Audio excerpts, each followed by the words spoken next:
If you ever feel out of control around food, you're not alone, and you're in the right place to learn practical, no-nonsense information about why you binge and how to stop. Binge eating does not mean that something is wrong with you. It's a natural but primitive brain response that you can correct. If you're ready for change, sign up for the Brain Over Binge self-paced online course for less than $20 per month. And if you feel you need personalized support, we also offer one-on-one coaching and group coaching. To learn more, go to brainoverbinge.com/subscribe. And I hope you enjoy the show.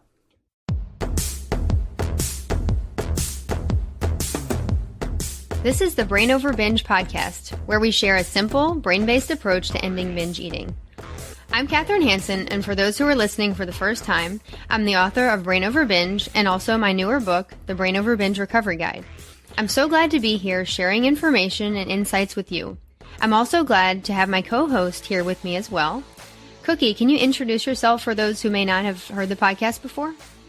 Thank you, Kathryn. I am a coach that focuses in two areas, emotional eating and binge eating. And Kathryn and I met a few years ago, and we've partnered up to do groups based on her book, The Brain Over Binge, both books. And I also have a book called Clearing Your Path to Permanent Weight Loss that helps you figure out why you haven't been successful so far so that you can kind of clear the decks and get rid of those reasons and be successful in managing your weight. So we've kind of put a lot of the subjects together in our work, but we do focus here mostly on binge eating. Thanks, Cookie. In this podcast, we're trying to help empower you and encourage you to put the binge eating habit behind you so that you can move on with your life. In this episode, we want to share some main questions that you may have after learning and using this approach. If you're a regular listener, you'll know that in each episode, we've already touched on various questions and concerns that often come up in relation to that episode's topic. So the questions we'll talk about here in today's show are in addition to what we've previously discussed.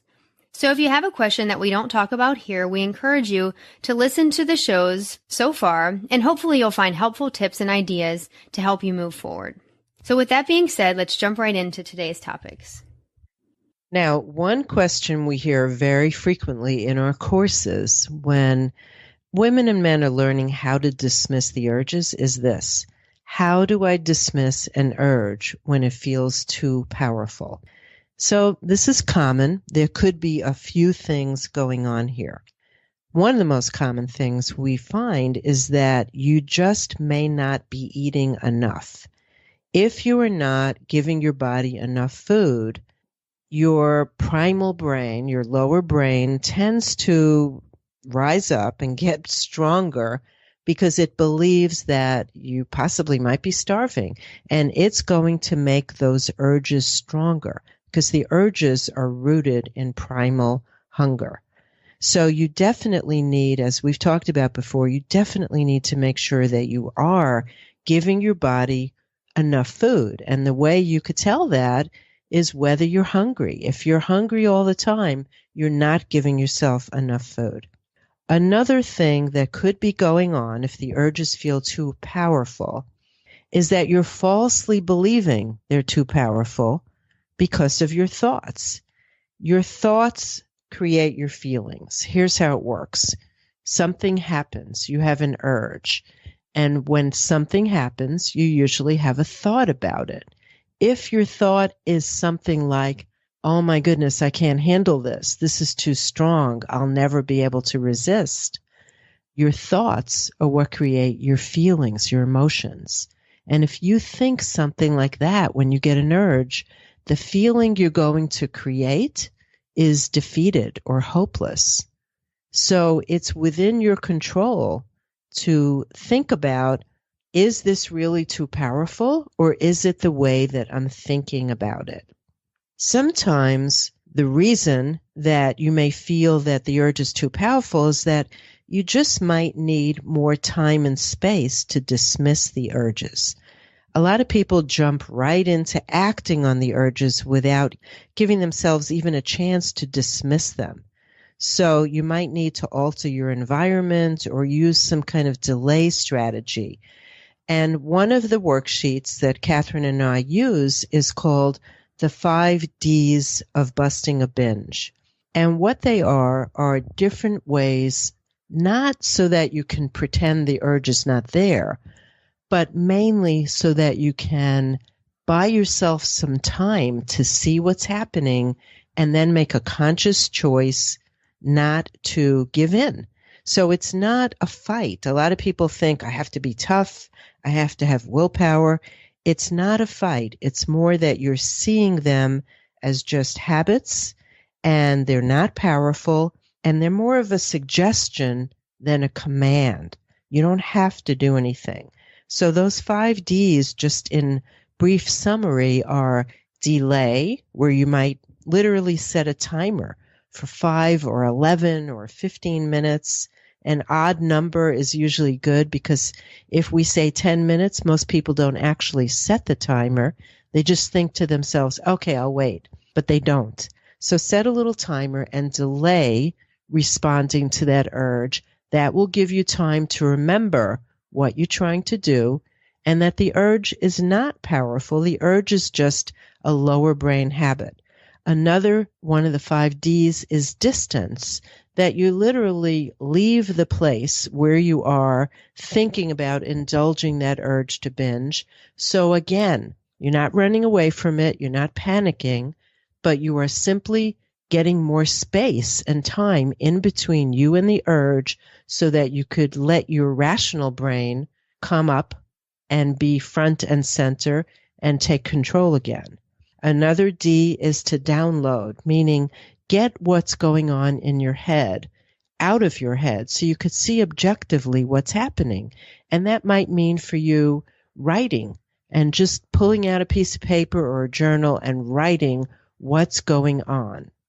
Another D is distract. So we have delay, distance, download. Distract might be you're feeling the urge and go do something else that will just take your mind away from it and let it pass. You're not running away from it. You're just taking your brain and you are pointing it in another direction. And the last D is decide. That if you decide to give in to the urge, make it a more conscious choice. And you might say something to yourself, even though this may sound silly, I see that I'm having an urge. I understand that it has no power, and I understand that it's just an old brain habit, and it's meaningless, but I am choosing to follow it.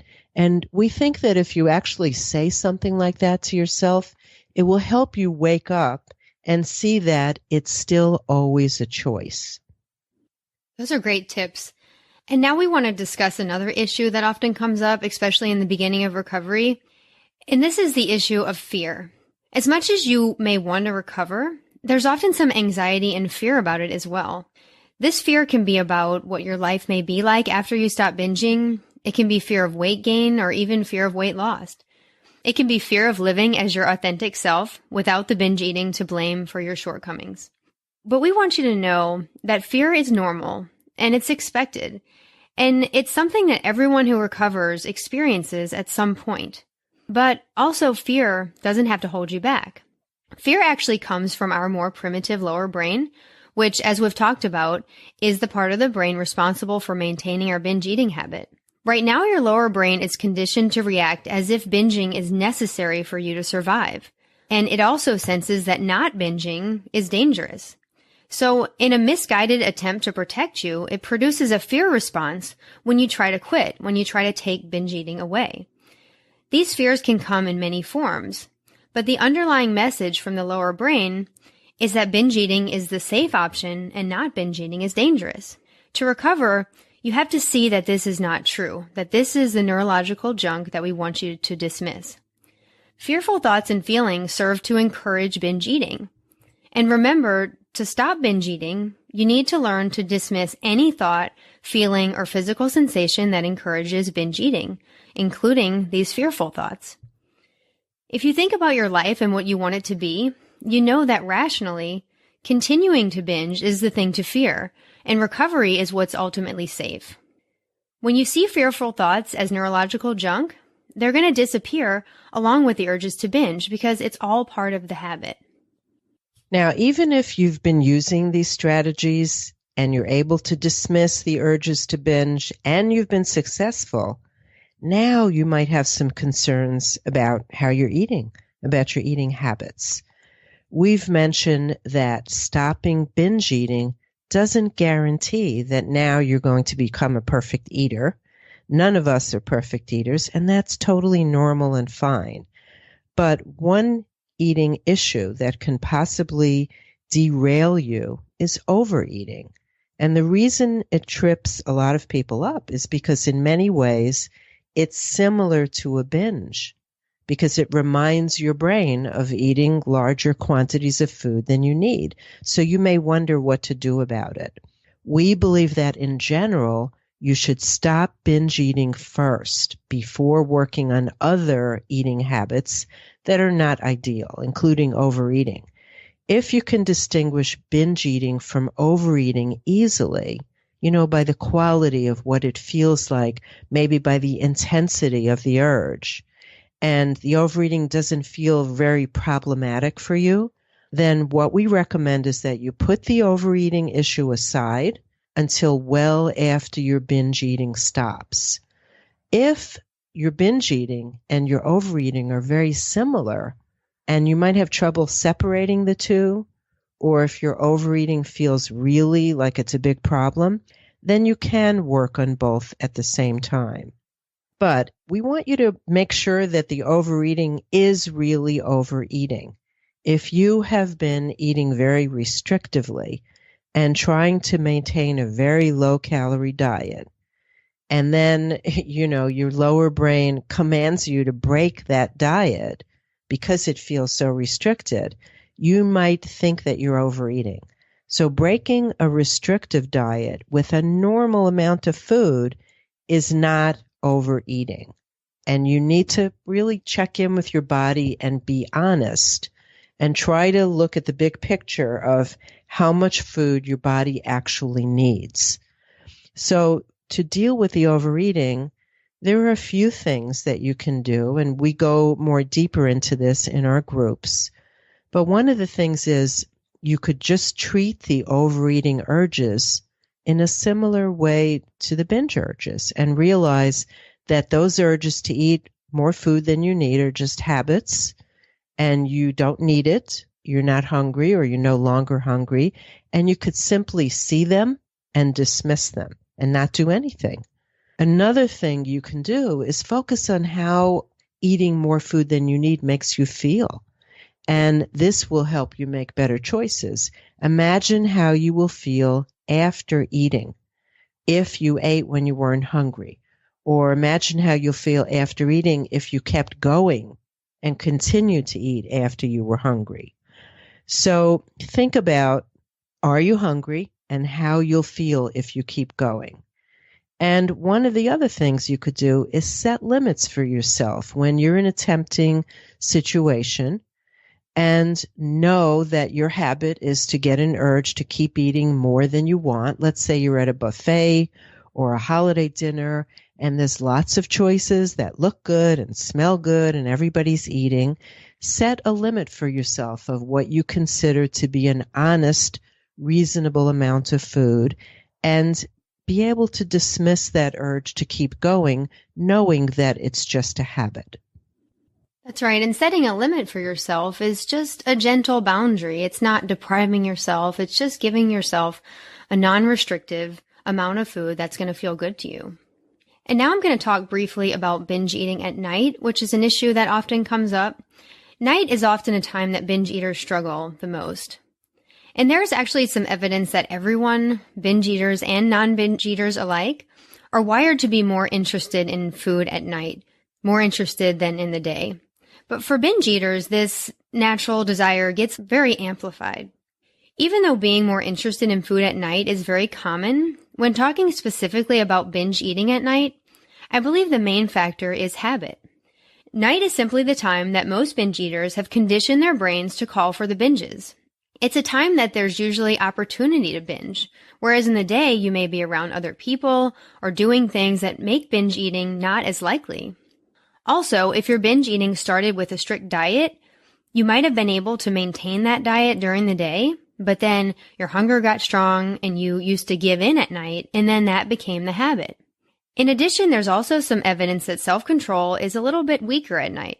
And although that does not mean you're powerless, it explains why binge eating at night is more common and then gets wired as habit.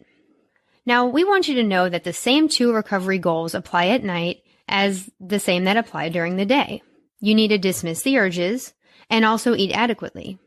And I think the eating adequately part of this is very important to mention when considering night eating. Some of you have likely heard the common advice not to eat at night. But in binge eating recovery, I believe it's important to satisfy hunger regardless of the time on the clock, and not just in binge eating recovery, throughout your whole life. Anytime we say a food is off limits, it's going to seem much more appealing. So try to allow yourself reasonable amounts of food at night based on your hunger. Keep some good food options in the house, some food options you're going to feel good about that you can use for night snacks, and so that you can satisfy your hunger at night. What I'm saying is you don't need to resist all desires to eat at night, but of course, to be free of the binge eating habit, you do need to dismiss these urges to binge.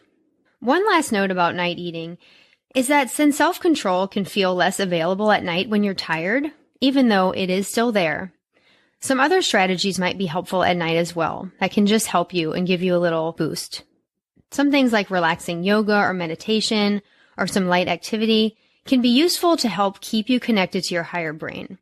Or simply going to bed earlier may be the best recommendation. We always want you to remember that no matter what time it is, where you are, who you're with, what you're doing, what you're feeling, you can always stick to the 2 recovery goals. You can dismiss urges and you can eat adequately. That's all you need to do, and you need to do it in a way that works for you. And any time when recovery feels overwhelming, return your focus to these 2 goals and just think of one thing you can do to help you achieve them. I hope you've enjoyed today's show. If you want more information about Cookie or myself, you can click in the show notes. You can get my free book, The Brain Over Binge Basics, which is a great complement to this podcast. Cookie also offers a free ebook, which she talked about in the beginning of the show, which is very useful as well. So again, look in the show notes for the links to that. We also want to be able to let you know when our next courses are coming. So if you do, click in that show note area and get on either one of our email lists. We'll be able to let you know when the next Brain Over Binge Recovery Guide group is coming. And after that, we have a Brain Over Binge support group. So we want to be sure to let you know.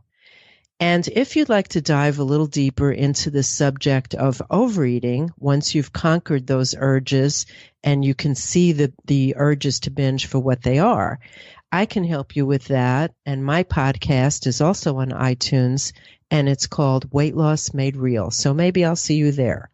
Remember that we are here for you, and we're totally confident that if anyone can do this, you can too.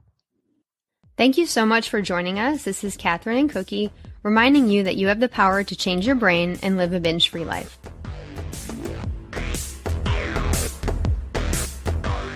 The Brain Over Binge podcast is produced and recorded by Brain Over Binge Recovery Coaching, LLC. All work is copyrighted by Brain Over Binge Recovery Coaching, LLC, and all rights are reserved. As a disclaimer, the hosts of the Brain Over Binge podcast are not professional counselors or licensed healthcare providers, and this podcast is not a substitute for medical advice or any form of professional therapy. Eating disorders can have serious health consequences, and you are strongly advised to seek medical attention for matters relating to your health. Please get help when you need it, and good luck on your journey.